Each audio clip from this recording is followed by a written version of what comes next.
Hello everyone, today I will show you how to fix Modern Warfare 3 XRK Stalker sniper rifle no stock problem. If you find this video helpful, please consider subscribing and liking. Method 1.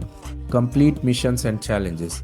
Complete missions and challenges that offer weapon attachment as reward to acquire the stock for your XRK Stalker sniper rifle.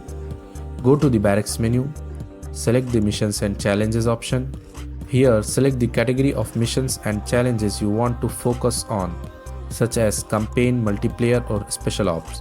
Make sure it offers a weapon attachment as a reward and then complete the missions or challenges. Method 2. Purchase stock from the in-game store. For quicker solution, purchase the stock for your hand-earned in-game currency. Go to in-game store, purchase XRK Stalker sniper rifle. Once you purchase your XRK Stalker sniper rifle, the step is to attach it to your weapon.